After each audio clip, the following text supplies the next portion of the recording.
Chapitre 380. Les apôtres exhortés à aimer, en conclusion de leur retraite sur le mont Carite. Le 9 février 1946. C'est un groupe de montagnes dont la seule occupation semble être de s'élever toujours plus haut. Et chaque étape, pour ainsi dire, de son effort est marquée par une chaîne escarpée de collines rocheuses aux pentes très fortes entaillées de vallées étroites comme des incisions gigantesques couronnées de crêtes sauvages. De là, on peut entrevoir incidemment des parties de la mer Morte, situées au sud-est de l'endroit où se trouvent les apôtres avec le Maître. On ne peut voir ni le Jourdain et sa vallée fertile et paisible, ni Jéricho, et pas davantage les autres villes. Il n'y a que des montagnes, et encore des montagnes qui se dressent en direction de la Samarie, et la sombre mer Morte entre deux escarpements montagneux. En bas, un torrent coule d'ouest en est, sans aucun doute vers le Jourdain. On entend de grands cris de faucons et des coassements de corbeaux dans le ciel bleu clair, de bruyants pépiments d'oiseaux dans les feuillages des pentes sauvages. Le vent qui siffle dans les gorges apporte des odeurs et de lointaines rumeurs, qui recouvrent même les bruits proches suivant qu'ils sont légers ou intenses. Des tintements de sonnailles montent de la route qui passe certainement dans la vallée. On entend bêler des brebis qui paissent sur les plateaux, ou encore des bruits d'eau qui goûtent des roches ou de torrents qui grondent. Mais la saison est bonne, sèche, tiède, les pentes sont émaillées de fleurs sur l'émeraude de l'herbe, d'autres fleurs, en grappes ou en festons, pendent des troncs et des feuillages, donnant au lieu un air de gaieté. Les visages des 13 hommes ici réunis sont très joyeux, d'une joie surnaturelle. Ils ont oublié le monde, il est loin. Les âmes ont repris leur équilibre secoué par tant de heurts, elles ont pu rentrer dans le halo de Dieu, c'est-à-dire dans la paix.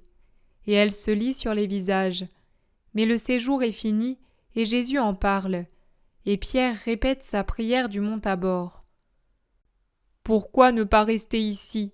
Il est beau d'être ici avec toi. » Parce que le travail nous attend, Simon, fils de Jonas.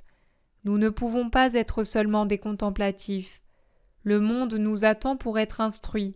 Les ouvriers du Seigneur ne peuvent s'arrêter tant qu'il y a des champs à ensemencer. Dans ce cas, moi qui m'améliore un peu quand je m'isole ainsi, je ne serai jamais capable. Le monde est si grand. Comment pourrons-nous le travailler tout entier et réussir, avant de mourir, à le rassembler en toi ? Vous ne le travaillerez sûrement pas tout entier. Il y faudra des siècles et des siècles, et quand une partie sera acquise, Satan y entrera pour ruiner ce qui a été fait. Ce sera donc une tâche permanente jusqu'à la fin des siècles.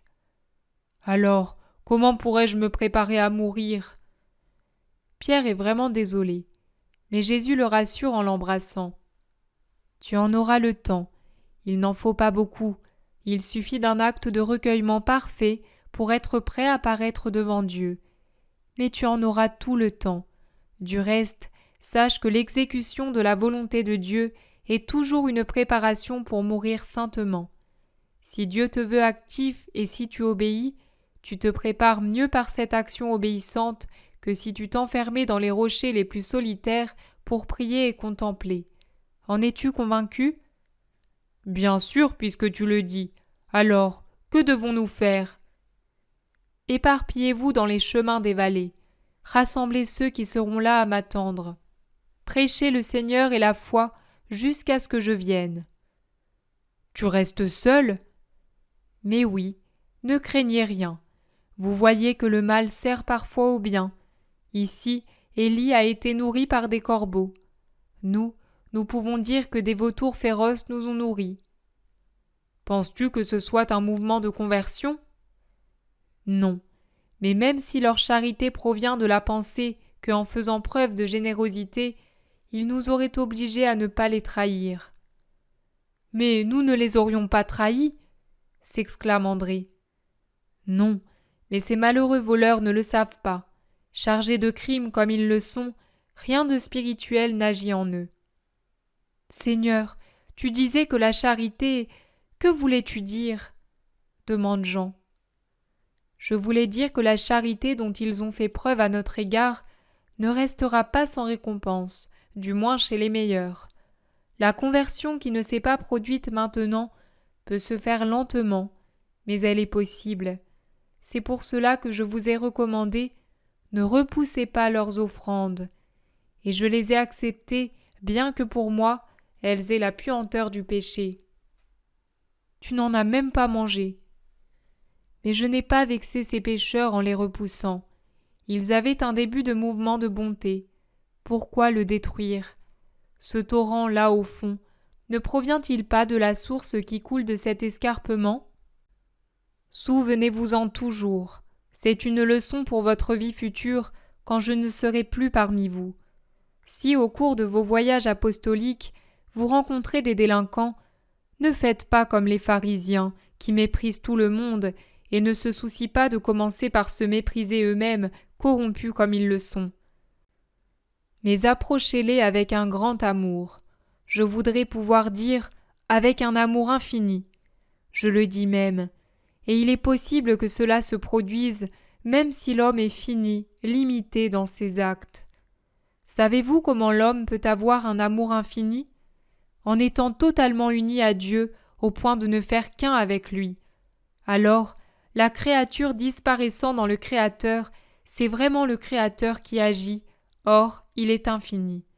Et c'est ainsi que doivent être mes apôtres, unis à leur Dieu par la puissance de l'amour qui se rapproche de son origine au point de ne faire qu'un avec elle. Vous convertirez moins les cœurs par votre manière de parler que par votre manière d'aimer. Si vous vous trouvez en face des pécheurs, aimez-les. Si vous souffrez à cause de disciples dévoyés, cherchez à les sauver par l'amour. Souvenez-vous de la parabole de la brebis perdue. Pendant des siècles, elle sera le doux appel adressé aux pécheurs. Mais ce sera aussi un ordre sûr donné à mes prêtres. Vous devrez aller à la recherche des égarés pour les ramener au bercail, et cela de toutes les manières possibles, par tous les sacrifices, quitte à y laisser votre vie en essayant de sauver une âme, avec toute la patience possible. L'amour vous donnera la joie. Il vous dira « N'aie pas peur ». Il vous donnera un pouvoir d'expansion dans le monde, comme moi-même je n'en ai pas eu.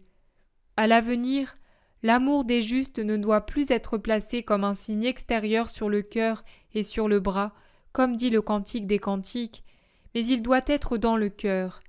Il doit être le levier qui pousse l'âme à toute action. Et chaque acte doit surabonder en charité, d'une charité qui ne se contente pas d'aimer Dieu ou le prochain d'une manière seulement mentale. Elle doit descendre dans l'arène pour lutter contre les ennemis de Dieu et aimer Dieu et le prochain concrètement par des actions même matérielles, car elles conduisent à des actions plus vastes et plus parfaites qui aboutissent à la rédemption et à la sanctification de nos frères. Par la contemplation, on aime Dieu, mais par l'action, on aime son prochain. Ces deux amours ne sont pas séparés, car il n'y a qu'un seul amour, et en aimant notre prochain, nous aimons Dieu, qui nous demande cet amour et qui nous a donné notre prochain comme frère. Les prêtres à venir et vous-même ne pourrez pas vous prétendre mes amis si leur charité et la vôtre ne se tournent pas tout entière vers le salut des âmes pour lesquelles je me suis incarné et pour lesquelles je souffrirai. Je vous donne l'exemple de la façon dont on aime. Mais ce que je fais, vous devez l'imiter, et de même ceux qui viendront après vous. L'ère nouvelle arrive, et c'est l'ère de l'amour. Je suis venu allumer ce feu dans les cœurs, et il croîtra encore après ma passion et mon ascension, et il vous embrasera quand l'amour du Père et du Fils descendra pour vous consacrer au ministère. Très divin amour, pourquoi tardes-tu à consumer la victime, à ouvrir les yeux et les oreilles de mon troupeau, à délier les langues et les membres, pour qu'il aille parmi les loups et enseigne que Dieu est charité, et que celui qui n'a pas en lui-même la charité n'est qu'une brute ou un démon? Oh, viens, esprit très doux et très fort, et embrase la terre, non pour la détruire, mais pour la purifier. Embrase les cœurs, fais-en d'autres moi-même, des Christ, c'est-à-dire des âmes qui ont reçu l'onction de l'amour, agissant par amour, saint et sanctifiant par amour. Bienheureux ceux qui aiment parce qu'ils seront aimés. Leur âme ne cessera pas un seul moment de chanter pour Dieu avec les anges jusqu'au moment où ils chanteront l'éternelle gloire dans la lumière des cieux. Qu'il en soit ainsi de vous, mes amis. Maintenant, allez, et faites avec amour ce que je vous ai dit.